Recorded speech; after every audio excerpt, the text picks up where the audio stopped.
bienvenue sur ma chaîne Handy Hand, la chaîne de Gaëlle Lorto. Aujourd'hui, nous allons nous attaquer au bavage. Le bavage, l'ortho s'en mêle. Alors d'abord, le saviez-vous? Nous déglutissons 1000 à 2500 fois par jour, soit une bouteille d'eau, 1,5 litre par jour pour un adulte. Mais la salive est un liquide précieux de notre corps. Elle a pour fonction d'humidifier la bouche, de protéger et de la nettoyer. C'est le point de départ de la digestion. Sans salive, pas de digestion, pas de déglutition. On dit que la salive agit avec 30 secondes de mastication. En outre, la salive est composée d'enzymes. Ces petites molécules qui ont la capacité de couper certaines molécules que nous ne pourrions pas ingérer comme l'amidon et les protéines. Mais attention, il y a parfois quelques confusions entre l'hypersalivation et le bavage.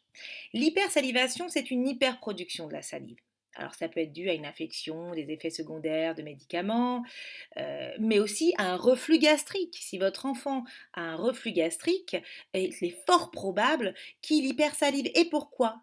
Parce que la salivation va être produite un tout petit peu plus en excès pour contrer l'acidité que va provoquer le reflux. C'est tout à fait une réaction de protection du corps. On dit que c'est une réaction neurovégétative et ce qui permet de maintenir un pH. Vous savez, le pH, c'est le taux d'acidité qu'il y a dans la bouche. La bouche doit avoir un pH neutre, pas trop d'acidité, pour éviter d'attaquer les dents, l'émail des dents et les gencives.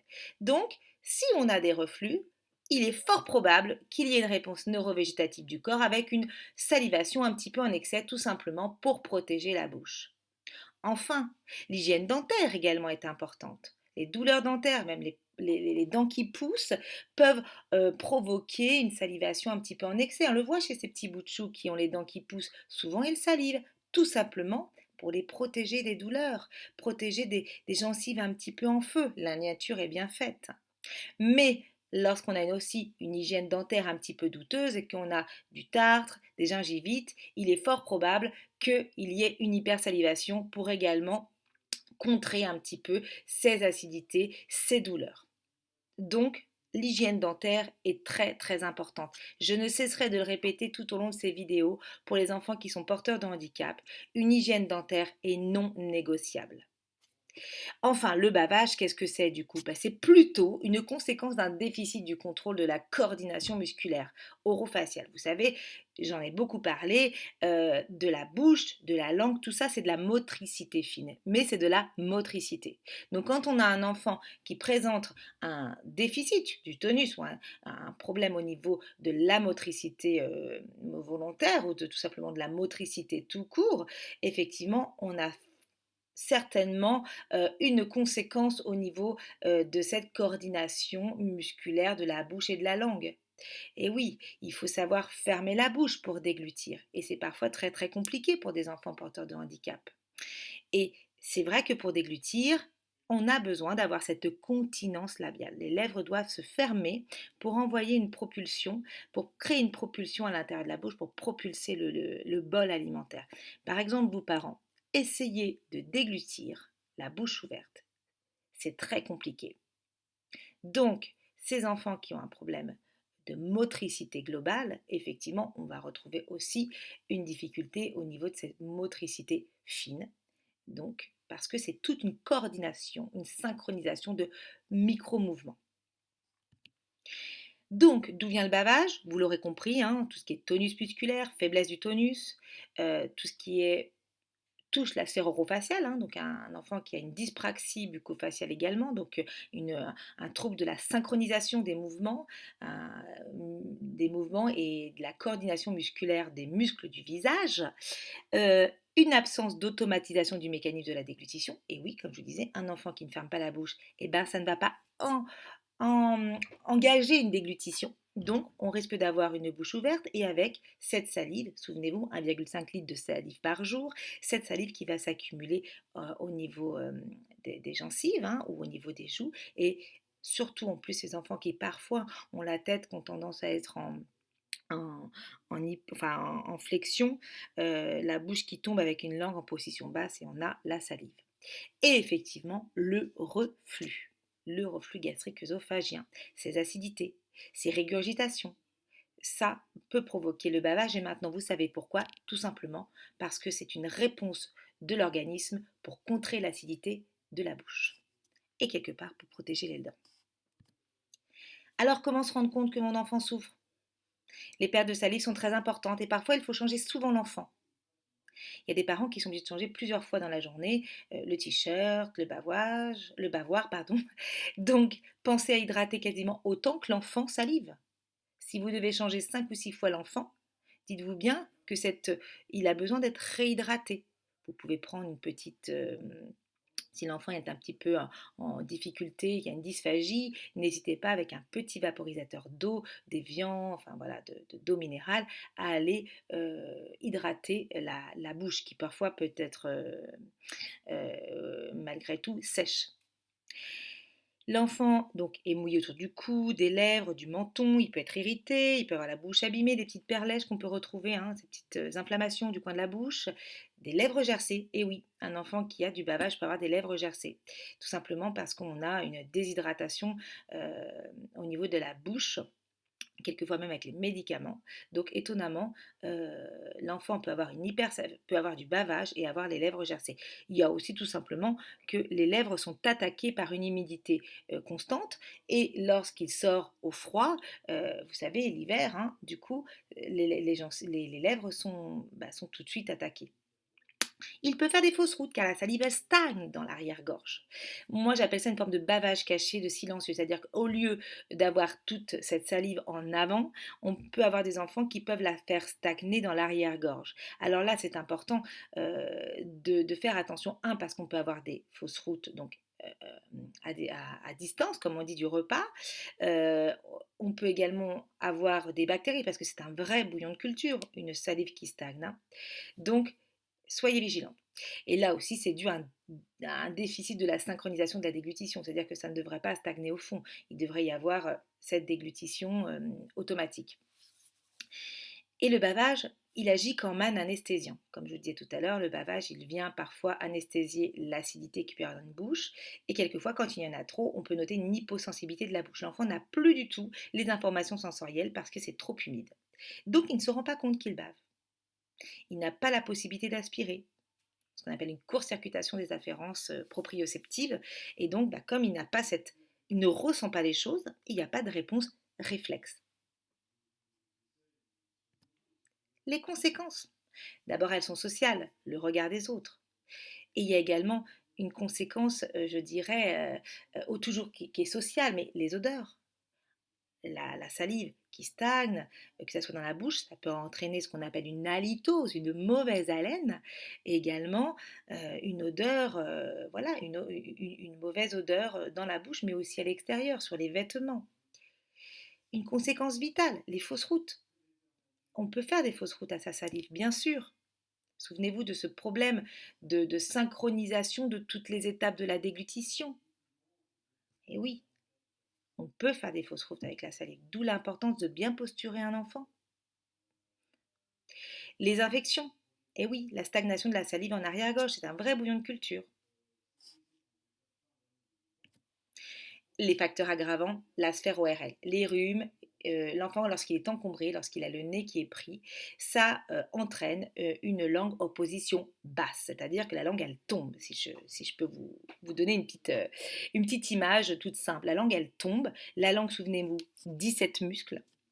Donc chez un enfant qui est porteur de handicap, en général, les 17 muscles ne fonctionnent pas. On est même souvent en antéro-postérieur, avec une langue qu'on dit protruse.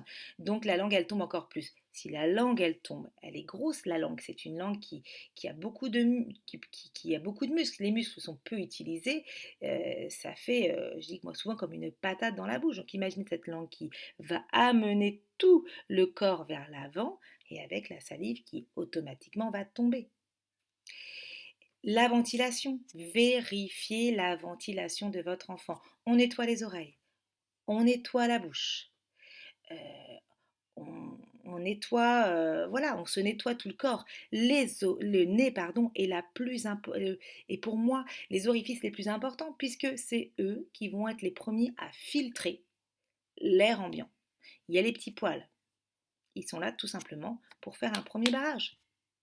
Donc si le nez n'est pas nettoyé régulièrement, effectivement, il s'encombre. Du coup, il va aussi bloquer ce qu'on appelle la trompe de stage, qui est ce petit tuyau sur le côté et qui permet la ventilation des oreilles. Et oui, voilà, c'est important. Et la langue dans tout ça, elle doit habiter sa bouche. Elle ne doit pas être forcément en position basse, elle doit rester en position haute. Et normalement, on a une bouche relativement fermée dans la journée puisque c'est le nez qui fait le boulot. Et la langue, elle sert d'ancrage. C'est un peu ce qu'on appelle vraiment, c'est le centre de gravité de l'arbre respiratoire. Donc si le nez est encombré, vous aurez compris, la langue est ouverte, la langue est en position basse et avec cette salive qui va être entraînée vers l'extérieur. L'éruption des dents chez les petits bouts de chou dont les dents poussent, on voit bien qu'il y a une hypersalivation pour protéger la douleur effectivement dont je vous parlais tout à l'heure. On a remarqué aussi un enfant qui est en grande concentration. Souvent, pour peu qu'ils aient un problème un petit peu d'hypotonie bucco-faciale, l'enfant ne peut pas être en train de faire attention à sa salive, de faire attention à son aspiration salivaire, sa continence labiale, donc la fermeture de la bouche, et en même temps se concentrer sur, par exemple, la petite feuille qu'il a à découper ou sur les dessins qu'il a à colorier. Souvent, ces enfants, lorsqu'ils se trouvent en double tâche, c'est compliqué et voilà, on a toute la feuille de dessin qui se trouve humidifiée par la salive. Et effectivement, les troubles de l'oralité, quand l'enfant a tendance à tout porter à la bouche, tout ce qui est stéréotypie gestuelle, qu'on peut aussi retrouver chez les enfants porteurs du spectre autistique. Les enfants qui ont un spectre autistique souvent ont tendance à s'auto-stimuler en mettant les choses à la bouche et ça peut provoquer du bavage. Prise en charge. Évidemment, vous en parlez à votre médecin. Mais avant de tout traitement médicamenteux qui existe effectivement, on peut travailler avec des thérapeutes. Effectivement, ça peut être avec un kinérofacial qui peut vous mettre des électrodes, des touchés un petit peu plus techniques, une orthophoniste qui va travailler en accompagnement avec vous, qui va vous montrer des massages, elle-même va faire des massages, des stimulations sensorielles, avec un toucher thérapeutique, des exercices de praxie bucco-faciale, travail de souffle, faire des grimaces, aller travailler tous ces muscles du visage, des travails de contre-résistance que va faire l'orthophoniste, un psychomotricien ou un ergo. On a parlé au sein de ces vidéos de l'intégration neurosensorielle, de prise de conscience sensorielle.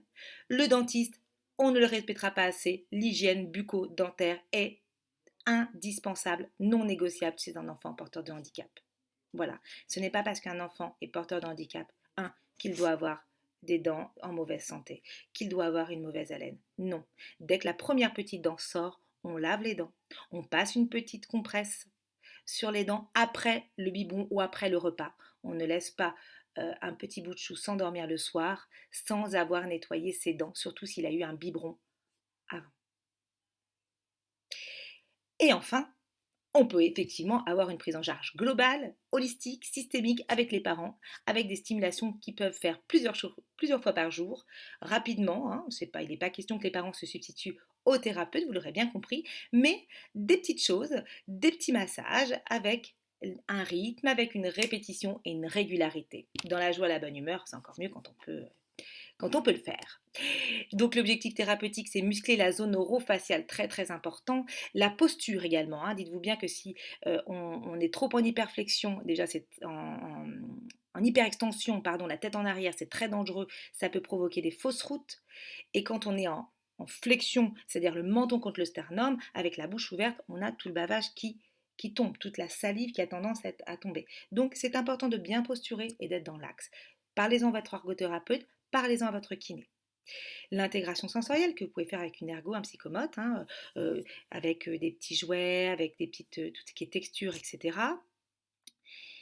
L'estime de soi. Un enfant qui est rejeté des autres parce qu'il y a de la salive, parce qu'il bave, entre guillemets, c'est très compliqué. Donc ça, c'est un travail à faire aussi avec l'enfant. Et l'accompagnement parental, on ne le répétera jamais assez, qui est vraiment la clé de voûte de toutes ces vidéos et moi, de ma prise en charge et de mon travail. Préconisation, prise en charge précoce. Plus tôt c'est pris en charge, mieux c'est. C'est-à-dire que plus tôt c'est pris en charge, plus on va vers de la corticalisation. Au début, on est dans les réflexes archaïques, l'enfant se protège, c'est normal, mais il ne faut pas que ça reste dans de l'archaïque. Il faut qu'on vienne vers une motricité un tout petit peu plus élaborée et que ça devienne ce qu'on appelle corticale, une motricité qui est plus élaborée. Tenue de la tête très très importante. Si l'enfant ne peut pas tenir sa tête, on va essayer de le maintenir. Vous voyez ça avec l'ergothérapeute ou le médecin fonctionnel, de rééducation fonctionnelle, histoire de protéger les voies aériennes. Attention à ces petits bouts de chou qui ont tendance à avoir toujours un côté préférentiel, car du coup, on peut effectivement avoir un décalage, même un décalage au niveau de l'articulé dentaire, un décalage sur le plan glottique, et on peut avoir des fausses routes. Donc, faites attention, vous en parlez avec les kinés, avec les thérapeutes. Prise de conscience. Alors, quand l'enfant en est capable, c'est intéressant de lui montrer le bruit d'aspiration. Alors, évidemment, on fait ça à la maison, tranquillement, hein, le slip. Moi, je leur dis quelquefois, allez, on avale son slip, c'est rigolo, ça marque les esprits, c'est le slip, ce qui est l'aspiration, voilà, l'aspiration de la salive sur les gouttières à l'intérieur de la bouche. Voilà, ça fait travailler également l'orbiculaire des lèvres, c'est-à-dire les lèvres, elles s'étirent. L'orbiculaire, c'est le muscle des lèvres. Donc les lèvres, elles s'étirent comme si on voulait faire un i, un sourire, et on aspire. Il y a aussi le bracelet du tennisman, quand l'enfant est capable de prendre conscience que, oh là là, c'est un petit peu mouillé, discrètement, il va pouvoir éponger sa salive.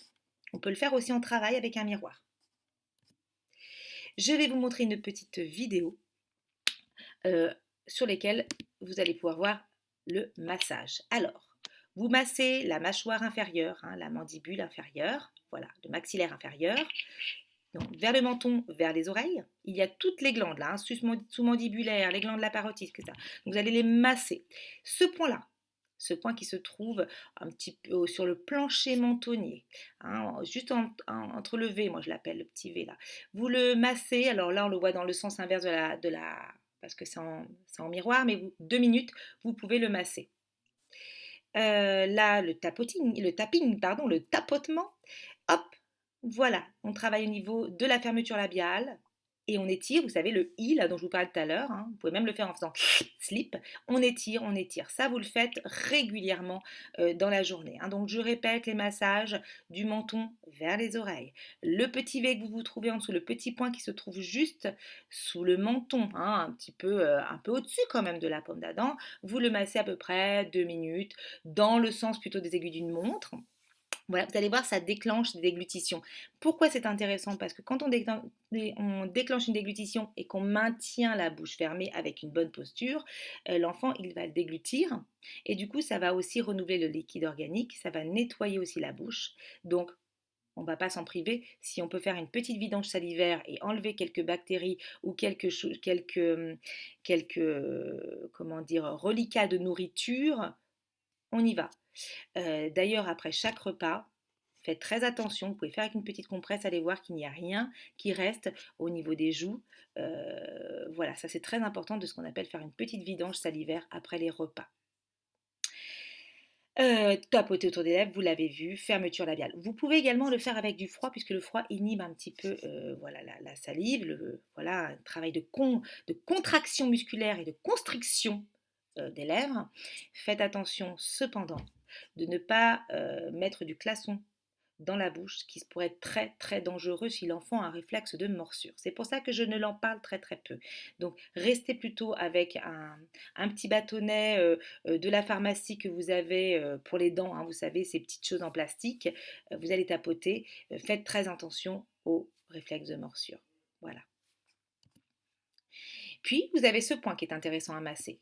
Voilà, ce point est intéressant à masser. C'est un point que vous pouvez faire aussi dans le sens des aiguilles d'une montre. Vous pouvez tenir fortement le menton, la bouche est fermée et vous massez. Ce que vous pouvez faire régulièrement dans la journée, quand l'enfant a la bouche ouverte, vous tapotez ce petit point et vous allez voir que ça peut provoquer une fermeture labiale. Vous pouvez le faire en contre-résistance. Hop, vous tapotez vers le bas et clac, comme un effet ressort, la bouche se referme. Je vous remercie énormément pour votre attention. Cette vidéo était destinée aux parents d'enfants porteurs de handicap. J'ai essayé de vous donner le maximum d'informations pour que vous ayez une prise de conscience. quelques petits exercices à faire dans la journée sans se substituer évidemment à vos thérapeutes. Demandez toujours l'avis de votre médecin, de votre orthophoniste, de votre kiné ou de votre ergo ou de votre psychomotricien si vous avez la moindre question. Je vous remercie énormément, je vous souhaite une belle journée et à très vite.